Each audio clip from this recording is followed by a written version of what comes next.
Welcome back to the show today. I want to share some thoughts with you on John Maxwell's advice. Now, who in the world is John Maxwell? Well, John Maxwell pastored a church in San Diego and a few other places for a lot of years. And then he transitioned into a business career where he taught leadership and still does in multiple places around the world. And he's written a bunch of books. And some of those books are very instructional. In fact, I would say all of them are. But they can also teach us in a variety of ways how to live our lives in a way that's impactful with other people.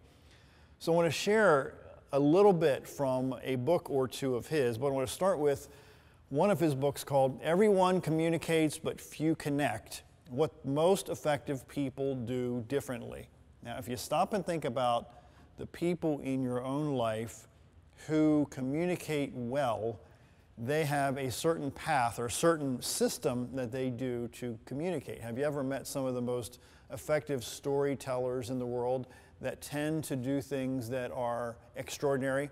They do things in a way that are different than anybody else. So he says in this book, he says that you need to show confidence. And confidence is illustrated in several different ways. And some people would say that confidence is being upfront and to being forward and to being abrupt sometimes, but that's not always what he's talking about.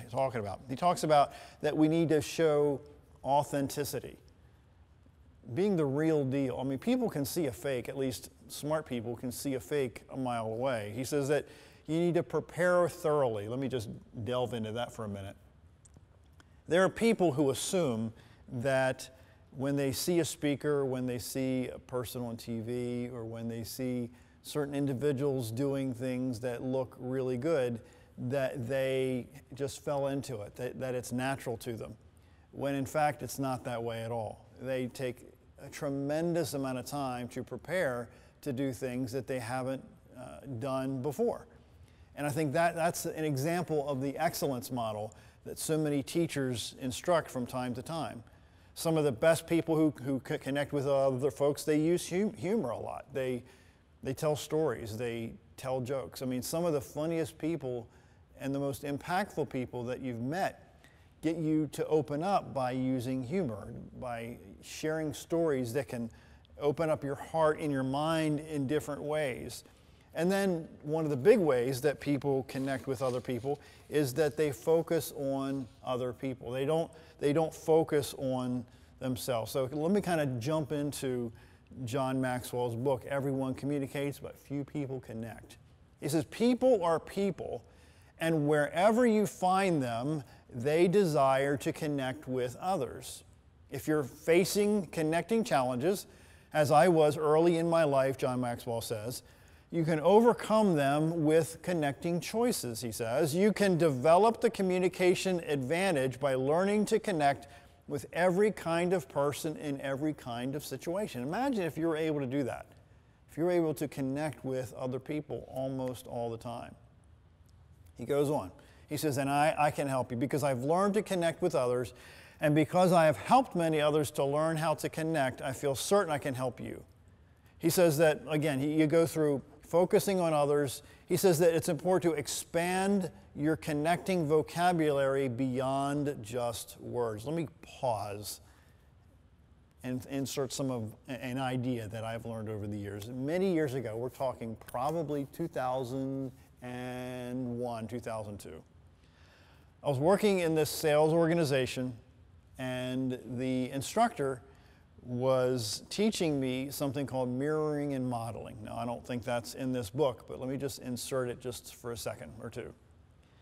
Mirroring and modeling is a way that people who want to connect with somebody quickly, they do this habit. Let me kind of explain.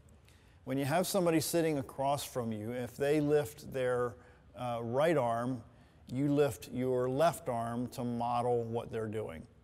I was in this one house in South Baltimore, Maryland, once upon a time with this guy. And one person was sitting here, the client. This other guy was on the opposite side, and I was at the head of the table watching and paying attention and learning. When the woman rocked back in her chair, the guy I was with rocked back in his chair. When the person scratched her head, he scratched his head. When the woman rocked back and chuckled, he did the same thing. I go back to the title of the book. Everyone communicates, but few people connect.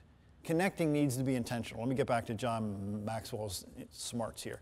He says that you need to marshal your energy for connecting. He says you need to gain insight in how great connectors connect. Not everybody connects the way you connect. And that's something that I learned probably in my late teens, that not everybody communicates in a way that you communicate. Some people are introverts, some people are very logical, and if you're an emotional person and you come to a very smart person or a very logical person, there's not going to be a great communication tool here. So John Maxwell, he goes on to say, things are things that you can learn to do. These are things. He says, I believe that almost everything we become and all that we accomplish in life are the results of interacting with other people. He says, I admit, when I began my career as a pastor, I didn't understand that connecting is all about others. He says, when I spoke to an audience, I was focusing on myself and not them. He says, I lived for positive feedback, and my goal was always to be impressive. I even wore glasses to make me look more intellectual. When I think about it now, I shudder with embarrassment. He says he had a light bulb moment. Then something happened that changed my attitude. When I was 29 years old, my dad invited my brother-in-law, Steve, and me to attend a success seminar. There I learned who understood how to connect with people. I sat there mesmerized, he says. At the time, I remember thinking, this is someone who understands success. I like him. But there's more to him than that. He really understands me. He knows what I believe. He understands what I'm thinking. He knows what I feel. He can help me. I would love to be his friend. I already feel like he's my friend. That speaker was Zig Ziglar. His way of connecting with an audience totally changed my thinking about communication. He told stories. He made me laugh. He made me cry. He made me believe in myself, and he shared insights and tips I could take away from the event and apply personally. That day, I also heard him say something that changed my life. Quote, he said, if you will help people get what they want, they will help you get what you want. Again, if you help people get what they want, they will help you get what you want. Finally, I understood what had been missing from my own communication and from my interactions with other people. I saw how selfish and self-centered I've been. I realized that I was trying to get ahead by correcting others when I should have been trying to connect with others. Deep down, he writes, most of us want to feel important. But we need to fight against our naturally selfish attitude, and believe me, that can be a lifelong battle. But it's an important one. Why? Because only mature people who are focused on others are capable of truly connecting with others. Let me share that sentence again. Because only mature people who are focused on others are capable of truly connecting with others. He writes, connecting always requires energy. If you can carve out moments to do what energizes you, then you will always have reserves of energy you can draw upon when you want to connect with other people. Connecting with others, John Maxwell writes, is like anything else in life. You have to be intentional about it. Many people get lazy when it comes to connecting one-on-one. They take for granted that people will listen to them. But that's doing a disservice to others, especially the people who are closest to you, such as your friends and your family. Avoid that pitfall, John Maxwell writes. The next time you try to connect with someone one-on-one, gear up for it mentally and emotionally, just as you would for an audience. If you bring intentional energy to the conversation, you make it much easier for people to connect with you. He says, if you're looking for ways to increase the energy one-on-one, then do what Margaret and I, his wife, have done with each other for many years. He says, write down on a piece of paper the significant things that happened to you during that day. 4 important things Tell no one else before sharing it with a specific person. Take time each day to go over your list with each other that requires intentionality and energy. So he says that connecting is more skill than natural talent. Again, connecting is more skill than natural talent. I'm still evolving in this arena myself. He says, if you want to be a better communicator or a better leader, you can't depend on dumb luck. You must learn to connect with others by making the most of whatever skills and experiences you have. When I listen to great communicators, he writes, I notice that there are a handful of factors they seem to draw upon that causes people to them. He says the first is relationships. Who do you know? One of the quickest ways to gain credibility with an individual or group or really an audience is to borrow from someone who already has credibility with them. It's the basis of celebrity endorsements or sales referrals or even word-of-mouth marketing. Who you know can open the doors for you to connect with someone. Of course, once the doors open, you still have to deliver. But then the next category he shares is insight. What you know. Most people want to improve their situation in life, so when they find someone who can really communicate something of value, they'll usually listen more times than not. Maybe if you have an area of expertise or generally share it with others, John Maxwell writes, you'll give people reasons to respect you and develop a sense of connection with you. And then he shares another category that gets people to connect with you, your success. What have you done? He writes, America has a success culture, people who want to be successful and they seek out others who are already successful or accomplished in certain areas and follow their advice. So if you've been successful in anything you do, there'll be people who want to listen to you. I think many people assume that if you succeed in one area that success can be valuable to them as well. The next category to get people to maybe listen to you or connect with you or you them is your ability. What can you do? He says individuals who perform at a high level in their profession often have instant credibility with others. So really people admire them, they want to listen to them, and they feel connected to them. He says excellence connects. Again, excellence connects. If you possess a high level of ability in an area, others may desire to be with you because of it. If you think about your own life, that's happened to you. And when you've been around people that are really good at something, you just want to hang around those people, right? The next category, he says, to get people to connect with you is sacrifice. How have you lived, he writes. I think our hearts naturally go out to people who have sacrificed or suffered. If you've made sacrifices or suffered tragedy or overcome some painful obstacles, people will relate to you. And if you have been able to remain positive yet humble in the midst of those difficulties, people will admire that characteristic in you. So he says that you need to find common ground. If you want to connect with people, John Maxwell writes, you need to find common ground. And that's the foundation of anything in every way that you want to connect with other people. Because if you don't find common ground with somebody else, then there's really nothing to really talk about. So you have to develop that common ground mindset. He writes, not everyone starts out with the same ability to connect.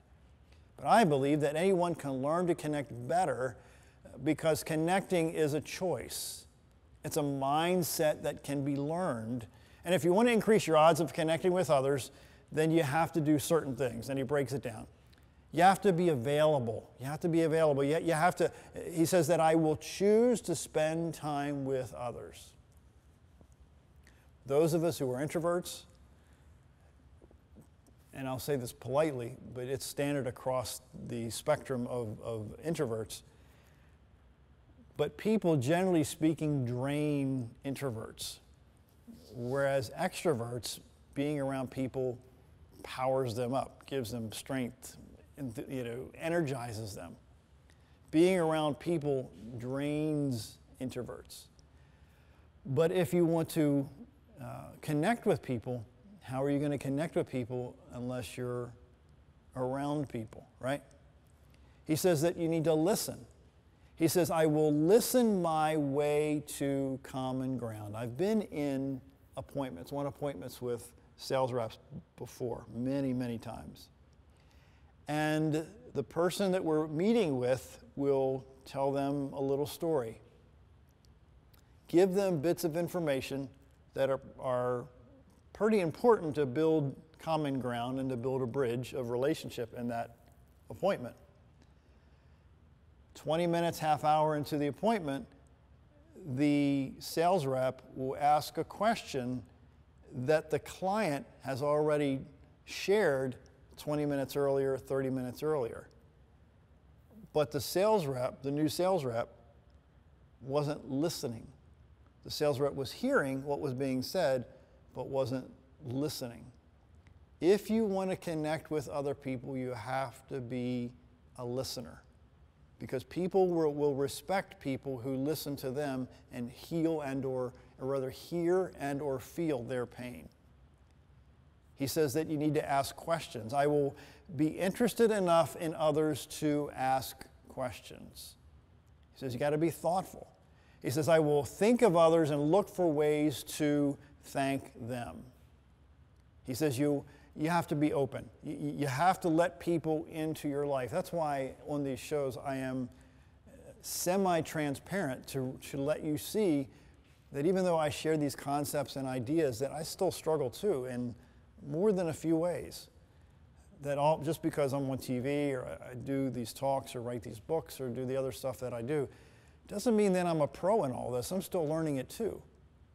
And that openness, that transparency or that semi-transparency lets people see that, you're human too.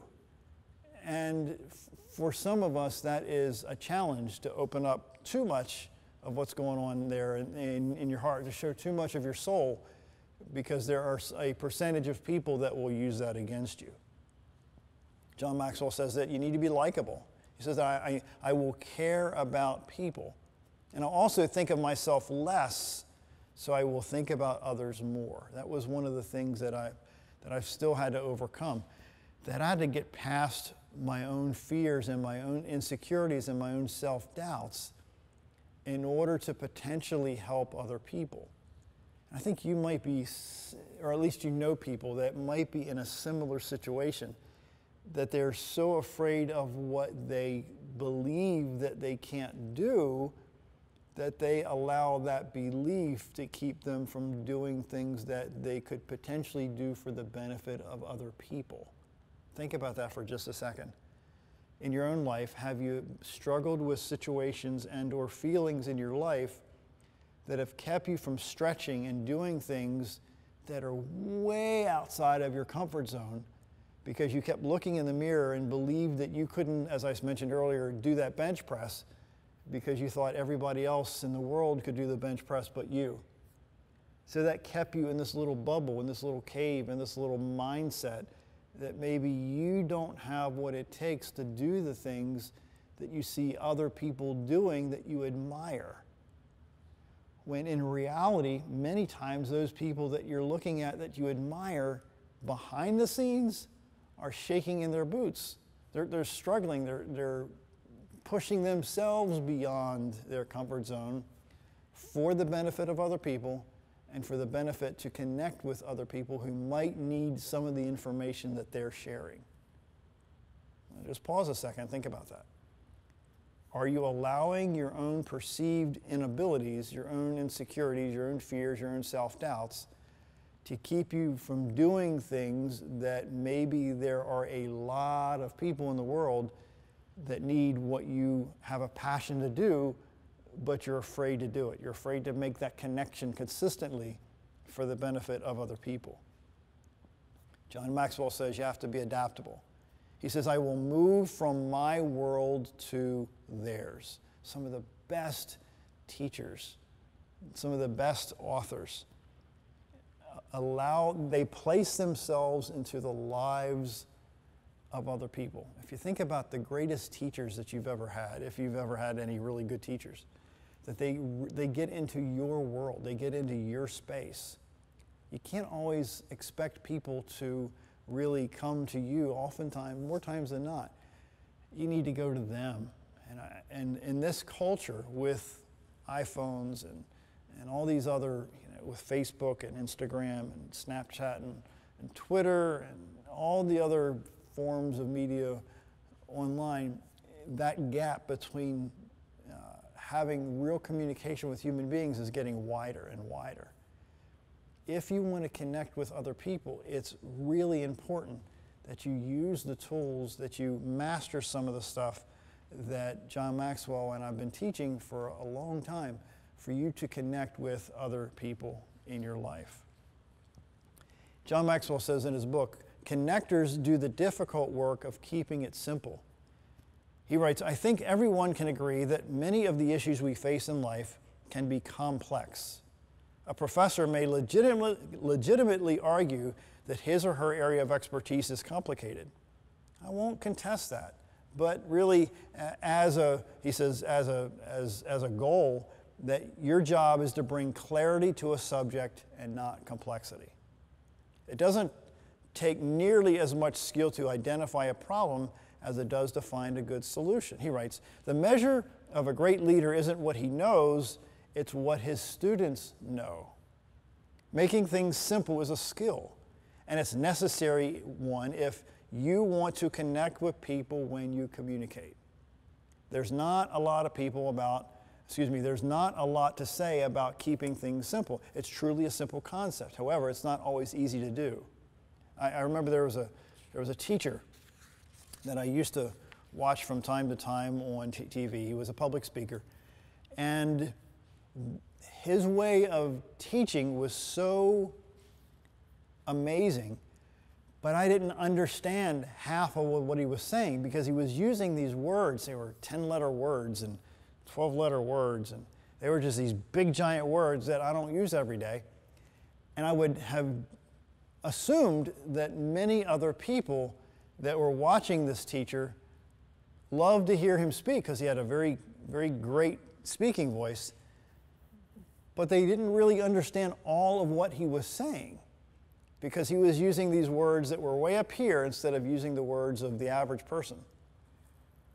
And I wonder if you and I have been in situations where you have found yourself communicating in ways that may be just several notches above the people that you're trying to communicate to, and then you get angry and frustrated why they don't understand when it's the job of the speaker and the communicator to speak in a dialogue, in a way, in a mannerism that makes sense to the people that they're trying to communicate with. This is not rocket science, but it's certainly a habit that you and I need to develop. John Maxwell says that you need to talk to people and not above them. Talk to people and not above them. He said you need to get to the point. He said say it over and over and over again and say it clearly. And oftentimes you can find saying less, brother, you can say more in less time. How many times haven't you been around situations where people just keep talking until,